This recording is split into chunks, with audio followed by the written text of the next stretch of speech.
Welcome to the Working Well podcast. I'm Tim Boris, CEO of Fresh Wellness Group. This show explores the diverse aspects of workplace health and personal performance.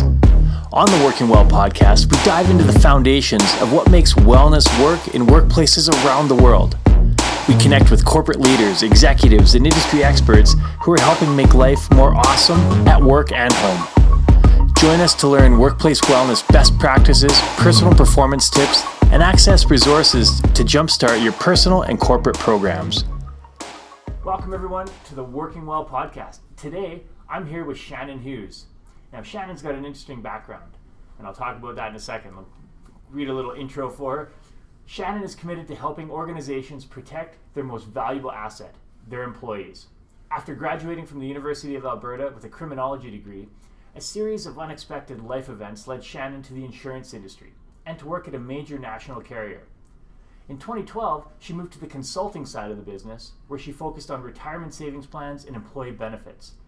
After learning this side of the industry with both small and large consulting firms, her entrepreneurial drive led her to start Captivate Benefits. She takes pride in supporting businesses and nonprofit organizations to create thriving workplaces by taking a holistic approach to the people's health and well-being. She loves connection, community, and continuous improvement, and is working hard to build a purpose-driven business that embodies these values. Welcome, Shannon. Wow, from criminology to helping employee health and well-being, that's a big shift in direction. Now, I can't relate. I almost went through the criminology route in university until switching to kinesiology and psychology. Oh, that's cool. I didn't know that. Yeah. I always make the joke that, the insurance industry, insurance brokers, we kind of have a name for ourselves, right? So maybe I didn't actually make that big of a switch, but anyways, I love the criminology, understanding why groups of people do the things they do. And I think that's something I can bring to my work every day. Sure. And I don't know, a lot of people think of insurance as seen often as a boring business that rarely changes. And you've been in it for close to 15 years now, around that? What are some of the biggest changes the major carriers have made, and particularly related to employee health and well-being? Yeah, it's interesting. I think, the insurance component is really meant to cover unexpected expenses. That's, why we have house insurance. If our house gets broken into or there's a fire, it's going to be covered, right? And so on a benefit plan, those unexpected things would be catastrophic things like really, really high drug claims, or, traveling to the US and having a medical event and getting a $500,000 bill, right?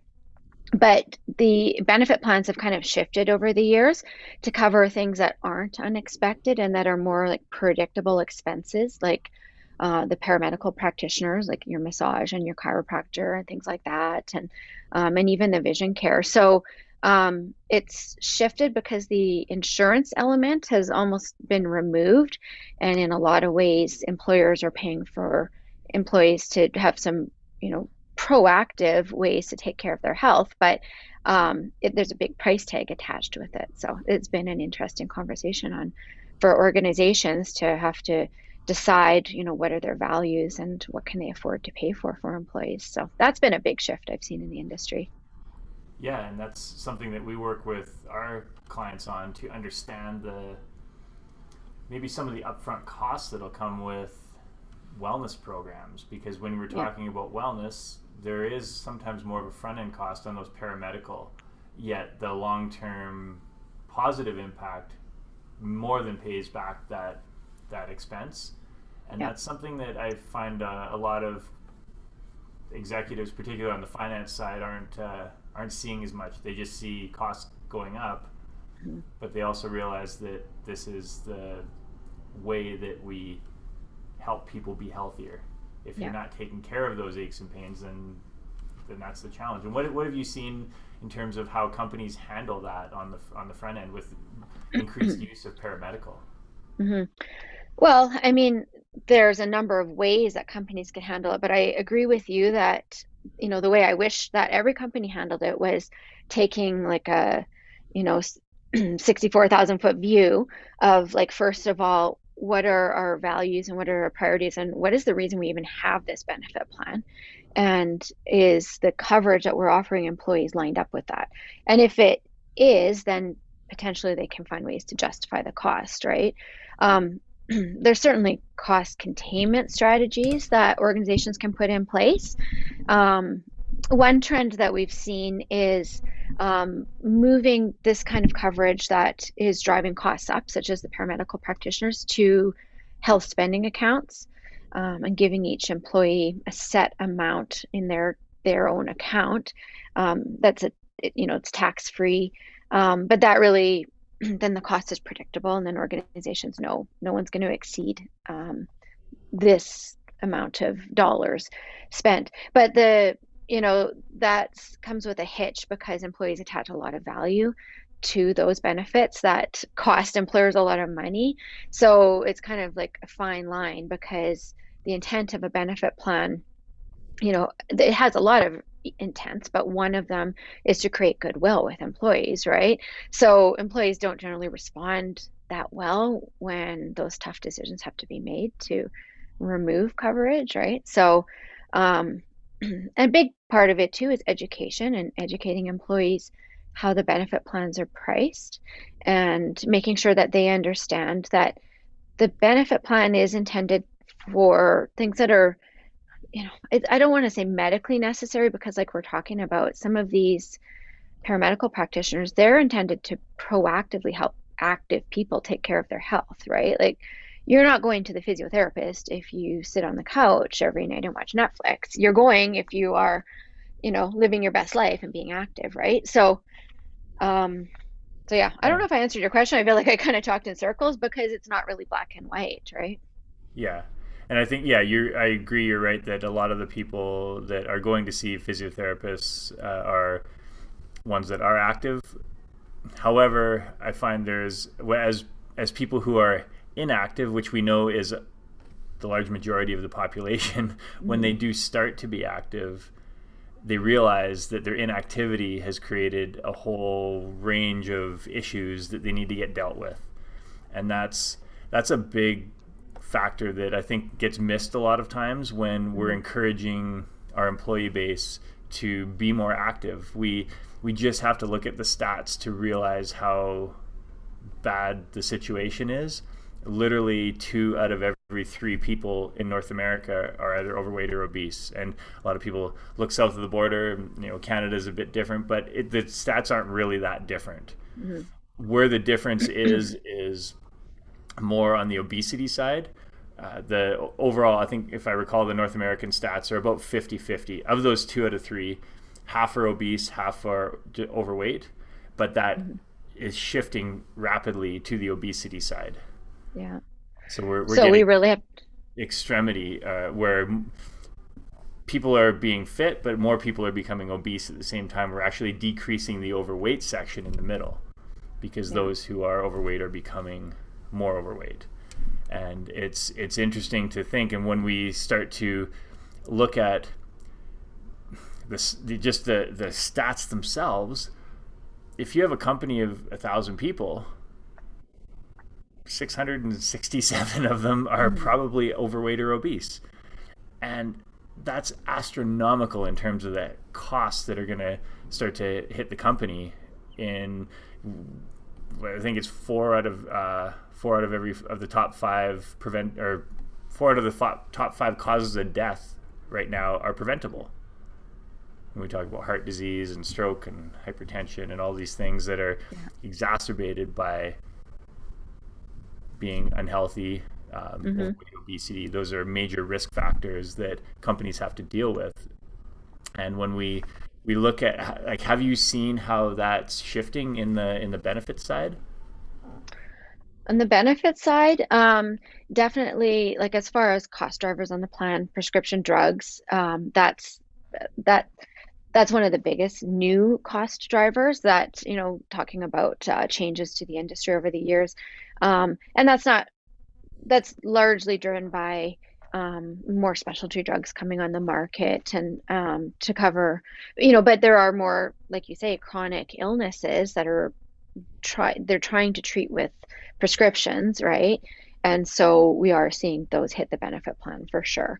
Um, so for sure, there's a trickle down effect to the benefit plan from all these lifestyle choices, really, that result in people just not being as healthy and not being able to live their best lives, right? So, Yeah, well, I know at our fitness studios that we run for corporate clients, we when we do our health history questionnaire, we get people to list the different types of drugs they're on, so we know interactions and things like that. Uh, and I've had people come in with literally pages of printouts, and it's a rare time when we see someone who's not on some type of medication.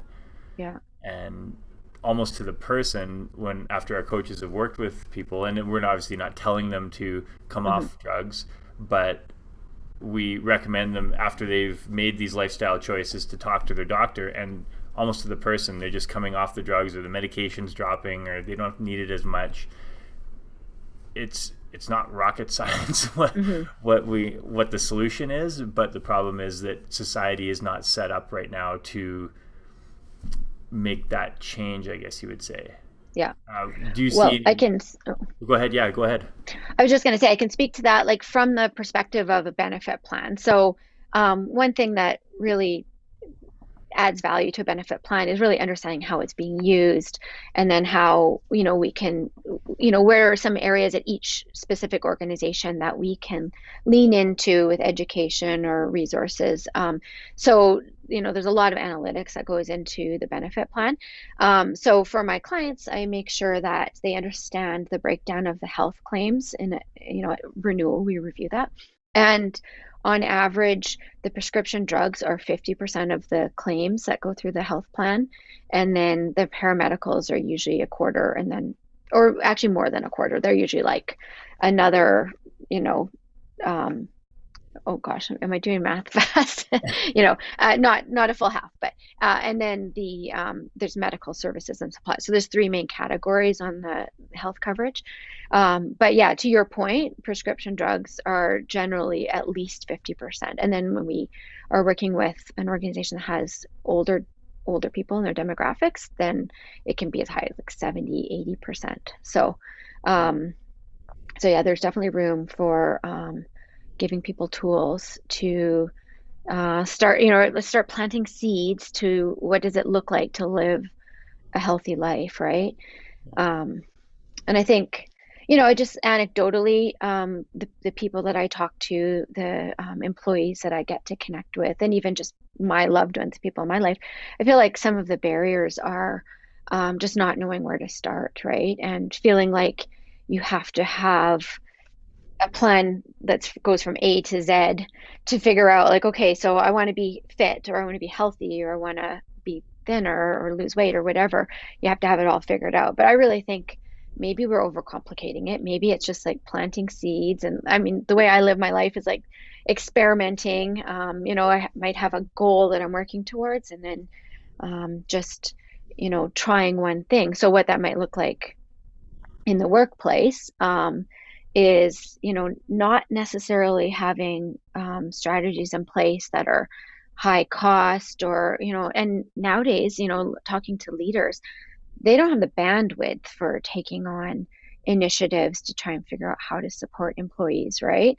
In a lot of cases, but they know it's important and they really want this for their employees. So I think just making it okay to start small and just start somewhere, and planting seeds is really valuable too, and providing tools and resources for people that they might not have been exposed to before, right? So, Absolutely. And that's, again, something we work with our clients on, is that ability to push away all the clutter and look at, okay, what is most important for the people in your company. Executives know their industry, they know their company really well. They're not wellness experts, hmm. and nor is HR wellness Hmm. experts. And that's something that we've talked with other guests about as well, is HR gets tasked with wellness, Hmm. and usually someone's running it off the side of their desk, and it's this passion project, but they're also not a wellness expert. They might be healthy, they might be fit, but they're not seeing it from the organizational perspective, what things need to be done, what strategies, systems, policies in place. Hmm. to make this effective for the people who need it the most. And one Mhm. thing we've seen, and I think with benefits plans and the all the different, like most of the larger carriers have wellness portals and things like that. What we've heard, and you could correct me if I'm wrong, but are they're not utilized to their capacity. Mhm. Is that, would you say that's Yeah, correct? that's totally accurate. Nowadays with what we've all been going through with COVID, a lot of organizations are putting employee assistance plans in place, which are a great tool. They're low cost. On average, they're like $3 per employee per month. But we're still seeing that even in the light of all the emotional wellness challenges that we're facing and physical challenges as well, that the EAPs are still being underutilized. Like utilization is still on an organization that has one in place. It's still got an average of like 6 or 7% of employees that have access to it are actually using it. So, um, and I think it really comes back to, and you're talking, to your point of HR kind of doing things off the corner of their desk and being put in a position where they're expected to be the experts on these things, but they're not. And they just, like I said too, they don't have the bandwidth. Like right now, they have they're juggling a lot of balls. And so I think, and from the perspective of the benefit plan, I work with mostly small to medium businesses because 90%, 95% of businesses in Alberta fall into that category, right? So, your example of 1,000 employees, like that's not the norm, right? But so I'm talking to a lot of small and medium sized business owners or leaders of nonprofits, and they really I think don't know what they don't know about the benefit plan and look at insurance kind of as a must have or a necessity or, part of their obligation to their employees, but don't really know how to tap into the value of it and how to leverage it to really um, increase the wellness that the employees, increase employees' wellness and, and use it as a really amazing tool for good in their organization. So I think that's kind of getting back to like we have these things, but they're still not being used, or we're still not seeing the results that we want to have. And I think it comes back to first of all, like starting with leadership on down of like kind of leaning into learning more about it and understanding the value of it. So I think that's something that, someone like me or, benefits consultants can really add a lot of value in working with organizations to make sure employees like fully understand the elements of the benefit plan that are there to help with their financial wellness. Like that's a big one, a huge one that I focus a lot on. And the benefit plan just inherently is built to protect employees' financial wellness, whether it's life insurance or disability insurance, which everyone always kind of like poo-poos because it's the one that we all hope that we never have to claim, or we don't even hope, we just have this assumption that nothing bad's ever going to happen to us, right? But slip on the ice and have an injury and can't work, right? Um, so, and then even like we talked about those drug claims, there's some really, really expensive drugs out there, and potential for some catastrophic drug claims if someone doesn't have adequate coverage and is out of pocket $50,000 a year for a prescription drug for hepatitis C or rheumatoid arthritis.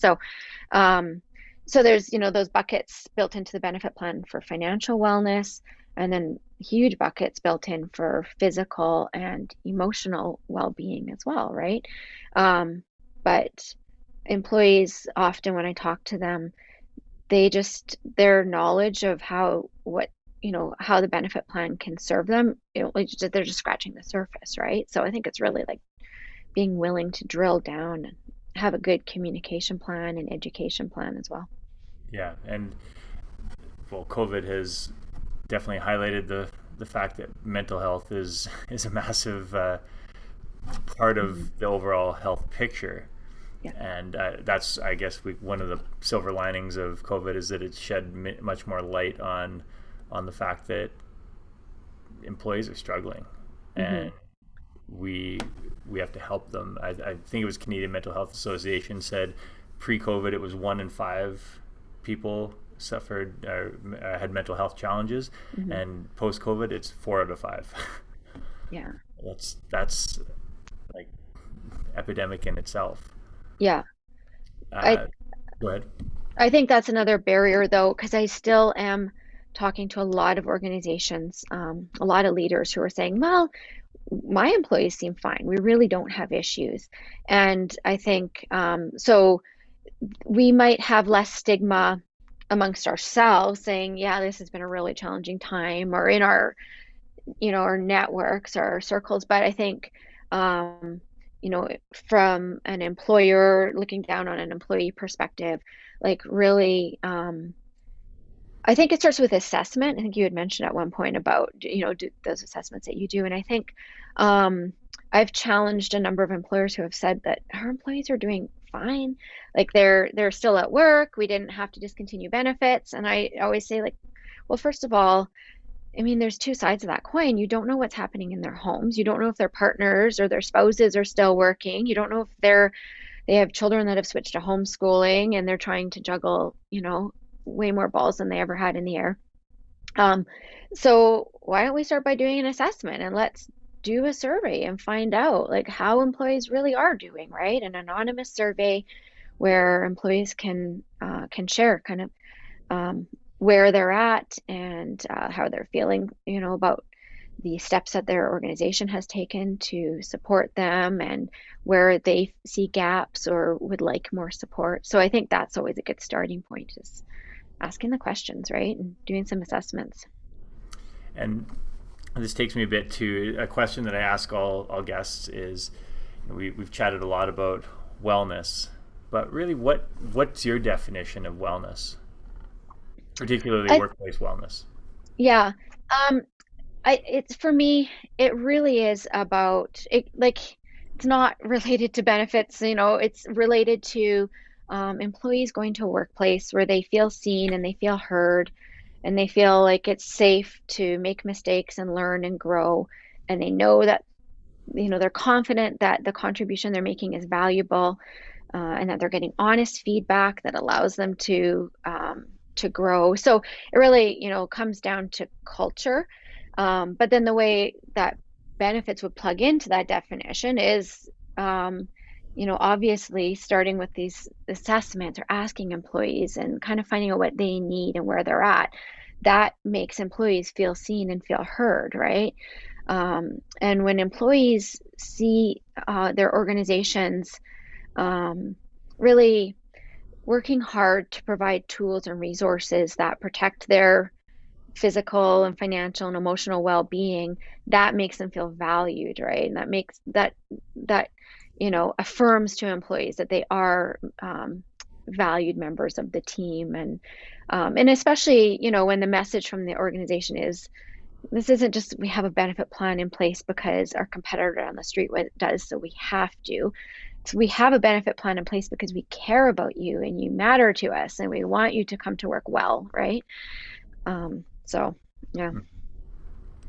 Well, and one thing that I don't know, from my perspective with our consulting and companies is I almost see the benefits plan as table stakes. It's, you need to have it.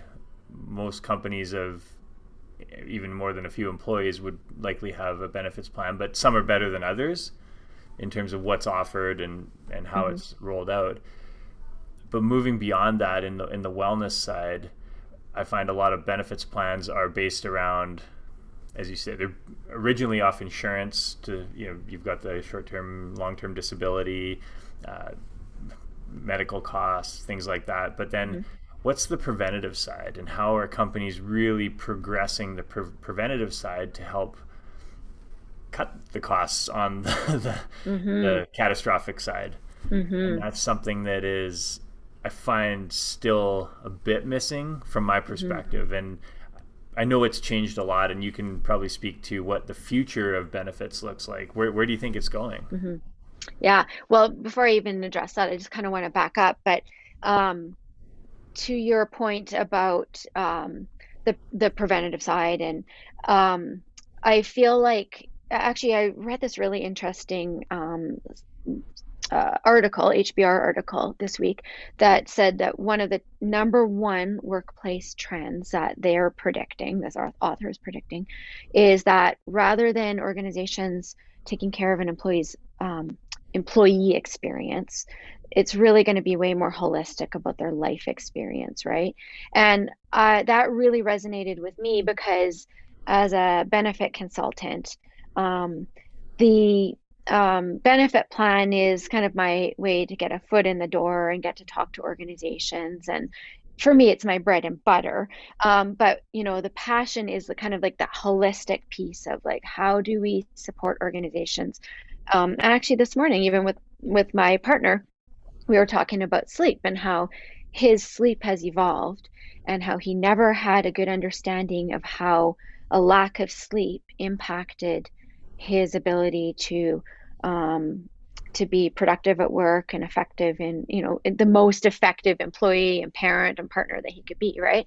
And so then we were talking about how, this getting back to this whole employers addressing the whole life experience for their employees, that's getting into things like mindfulness and sleep habits and sleep hygiene and those kind of things, right? And so, I don't know that this would be the future of benefits per se, because, I mean, I do believe that all the insurers are trying to look for a way to support organizations like this, but I think the future of the work that I do and the way that I support organizations is finding ways to support organizations to even plant these seeds for employees of, what does it look like to get a full 8 hours of sleep or 7 hours of sleep? Let's be, maybe more realistic. But and what does that mean to an organization's bottom line? Like it's huge. If to your point, if you have an organization with 1,000 employees, and only using that number because I'm bad at math, but or not quick with math, but imagine if two-thirds of your workplace is coming to work on 5 hours a night of sleep and like, just barely getting through the day and barely functioning. And if you could even make a 5 or 10% improvement to that, the impact that it could have, right? So that's something that I see in the future of the support that an organization can get from their benefits partner or their benefits consultant. As far as the future of benefits themselves, obviously there's been a big shift to focusing on mental wellness and mental health. So, to that end, there's internet-based cognitive behavioral therapy programs that are available to employees, which are really powerful. And they, as long as employees kind of have that education and have the impetus to, because again, we look at some of these things that are put in place that still just have really low utilization, right? So it's even getting back to like, why does this matter to you, and why would this be beneficial to you as an employee, right? But so that's one thing.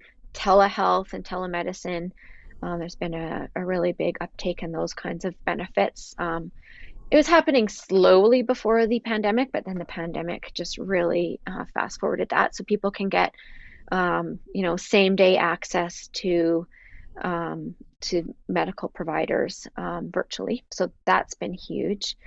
And then probably like something that's like way down the horizon is looking at how these, like we're talking about these predictable costs that are occurring on the benefit plan that aren't sustainable from a cost perspective, but are very important, how they'll morph and still be covered by employers, but maybe in a different way than the benefit plan. So, Yeah. What do you see as the biggest barriers right now to making some of these changes in benefits plans?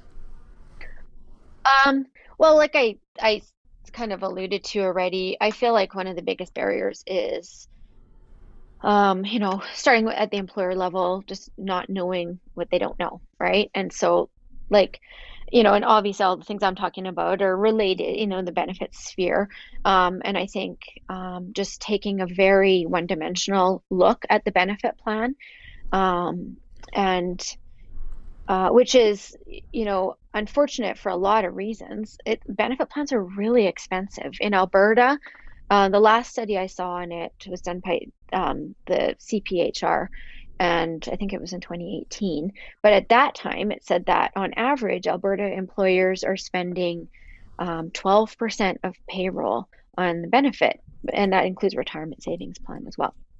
So that's a lot. And if an organization has that in place and they're not getting, they're not tapping into how to maximize the value of that, then they're just like throwing that money away, right?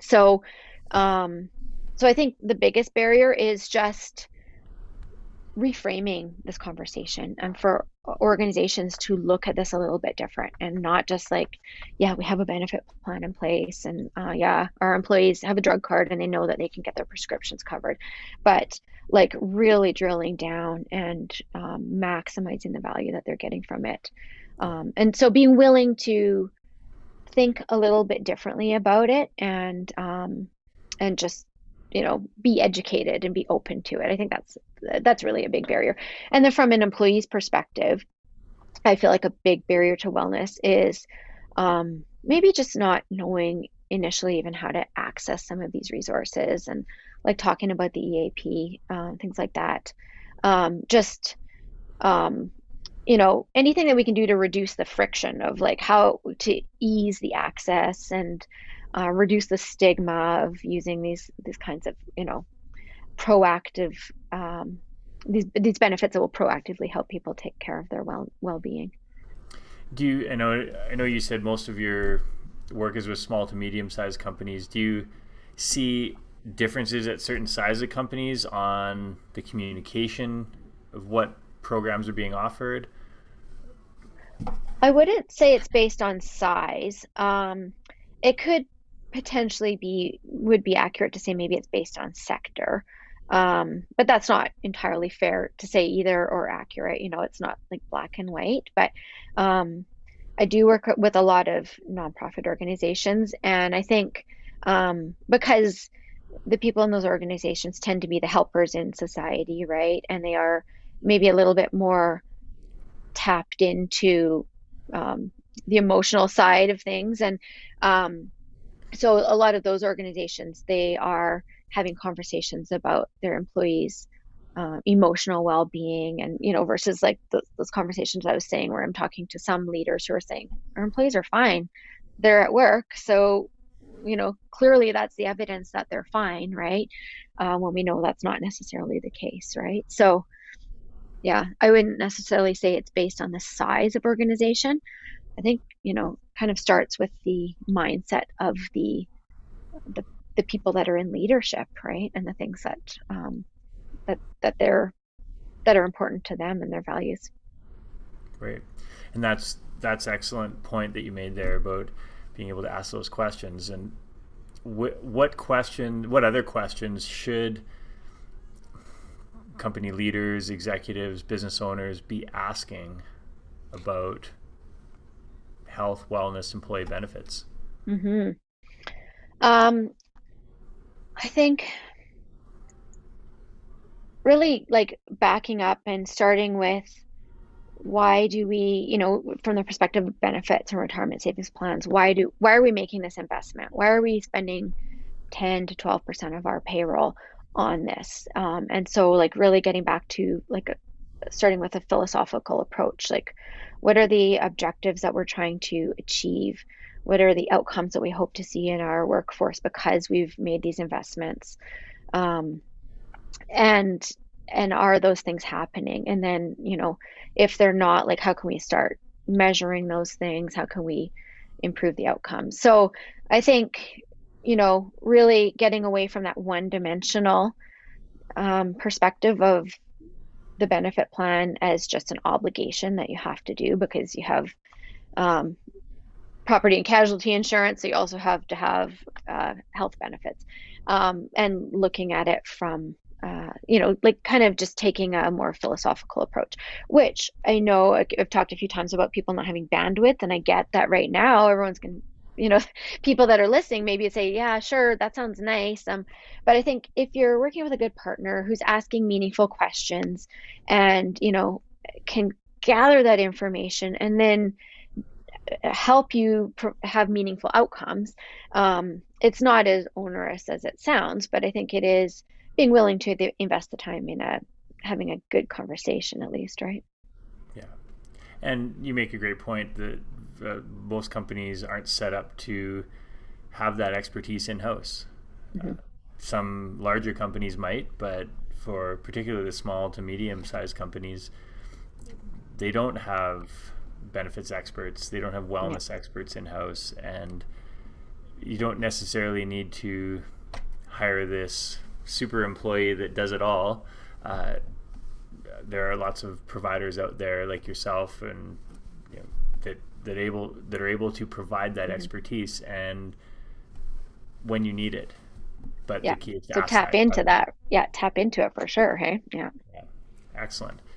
What other points about employee benefits, wellness, the future did we miss? What do we want to cover?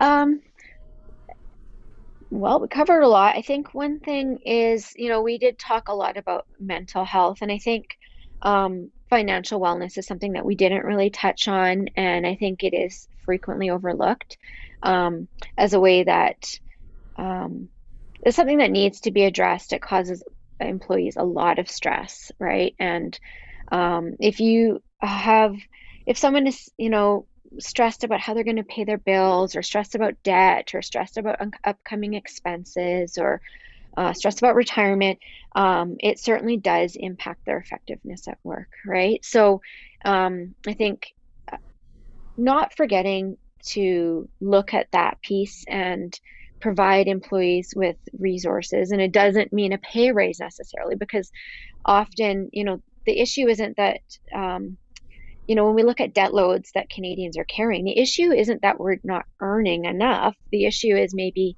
education around what we're doing with our earnings. And, and I think that's even a values conversation. But those kind of, again, those kinds of issues are fun to explore and to find ways that we can plant seeds to support employees to start to feel better in that aspect of their life as well, right? But I do think it's often overlooked, or maybe if it's not overlooked, it's tackled in the wrong way, and it's a pay raise isn't necessarily the right answer, and not one that many organizations can follow through on this year, anyways, right? So. And that brings to another good point, because you've talked about the financial side and values conversations, values for the company, but also values for the employees. A question I get asked a lot, and sometimes feedback from business owners or even employees, is that where does the company mandate stop and where does the employee responsibility start in terms of what's being done? Yeah, well, that's such a good question, and that kind of brings me back to that what I'd read about, you know, the trend this year that organizations will be addressing the employee's life experience rather than just their employee experience. And I think, the reality is now so many of us are working from home, and you cannot separate those things. And even to that conversation about supporting employees with having better sleep, whereas 10 years ago it would have been like that is not something we're willing to talk to our employees about, or that's out of bounds for us, right? So I think from the perspective of responsibility, it's not an employer's responsibility to have any of these conversations.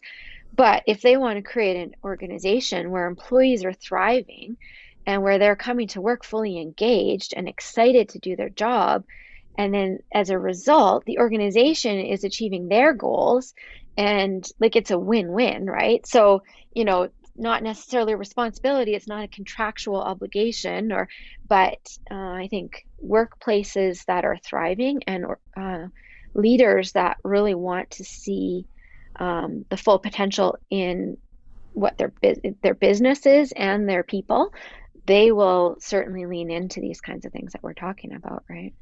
Absolutely, yeah. One of the things we work with our personal clients as well as our corporate clients is that personal performance equals professional performance. And you can't expect to perform well at work if you're exhausted, stressed out, depressed, not eating well, not moving your body. Like you just won't perform as well. Yeah. Same thing, you can't expect to perform well at home if your work life is a mess. Yeah. Being able to connect the two and understand that there's a direct connection with getting to bed on time, doing the planning and going out for a walk and being focused and present in your meetings at work. They're all related. Yeah. And if companies can see that the employees, if they can help employees be higher performers in all areas of their life, it's just going to benefit everyone. Yeah, exactly. And I think, and it can be so simple. Like when I think of some of the big transformations I've had in my life over the years, or the big areas of growth I've had, I can look back on so many of the different pillars and remember, oh yeah, when that seed was planted, when someone just kind of in passing mentioned an idea that just grew and grew for me, and then became part of my life, right? So I think getting back to, this doesn't have to be complicated, and it doesn't have to be onerous, and it doesn't have to be expensive, right? But it does have to be intentional and to be effective, and you don't never know what the outcome of planting some of these seeds is going to be for people, right? So excellent. Mm-hmm. So as we wrap up, what takeaways, what's the one thing you want people to walk away from this conversation with and to be able to put into action? Yeah. Hopefully it came through that I think benefits are awesome. I really, I'm passionate about people, and that's why I'm passionate about benefits, because, for anyone that is like thinking of benefits as something that's really boring, or a conversation they have to have, or something they have to do for their employees, like to really be open to starting to think of it in a different way. Because benefits is one piece of this holistic part of wellness, right? And so that would be my hope, that this conversation planted a seed of interest in exploring benefit programs a little bit more